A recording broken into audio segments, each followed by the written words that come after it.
L'idée initiale est venue de la convergence de deux choses. Je joue au hockey le lundi soir, le gardien de l'autre équipe vient me voir, un peu essoufflé, il dit « Marc, mercredi soir, on aimerait aller te voir, on a une idée en tête. » Souvent, c'est pour collecter de l'argent, fait que j'ai dit « C'est à quoi vous pensez? » Puis il dit « C'est relié à l'éducation. » « OK, venez me voir. » Fait qu'ils viennent me voir, là, ils m'expliquent leur projet qui est un peu de donner des cours universitaires à Saint-Georges. Puis je déteste pas l'idée, mais j'ai dit « Écoute, si vous voulez que je collecte de l'argent, ça m'allume pas parce que un cours de comptabilité, un cours d'ingénierie, un cours de marketing, ça se donne un peu partout en province. » Mais ça m'a fait penser à ce que Michel Gendreau m'avait dit en Turquie, 9 mois auparavant. Puis il dit, Marc, on regardait des ruines romaines, puis il dit, pourquoi nous autres, on ne rêve pas à des choses qui vont durer 2000 ans?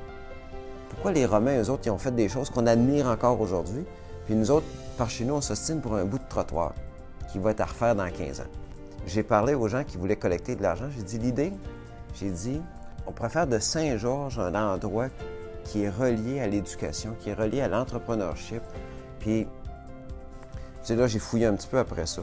La ville de Princeton, quand je dis Princeton, le monde voit des prix Nobel puis Albert Einstein. Il y a 11 000 habitants à Princeton. Fait que je ne peux pas croire que nous autres aussi, avec l'énergie qu'on va mettre pour les 25 prochaines années, on n'est pas capable de créer quelque chose qui va commencer à s'approcher de ça.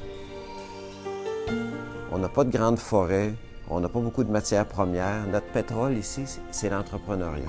Fait que je vois un endroit qui est synonyme avec excellence. L'Alberta s'enrichit à se vider de leurs puits de pétrole. Bien, nous autres, je pense qu'on peut exploiter notre richesse à nous autres sans s'appauvrir.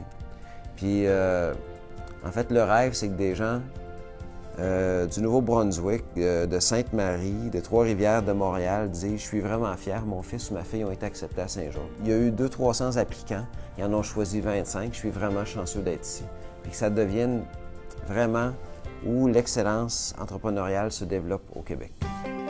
Les retombées économiques, je pense qu'évidemment, des emplois. Des 15, 20, 25 emplois à Saint-Georges avec le temps qui contribuent des salaires et des taxes. Les étudiants, eux autres aussi, vont s'impliquer.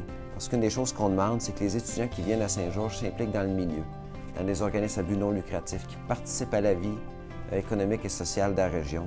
Puis évidemment, que ça soit un nouveau Bombardier, un nouveau Cirque du Soleil, un nouveau Bois-Franc, peu importe la taille de l'entreprise qui sera créée, c'est des emplois.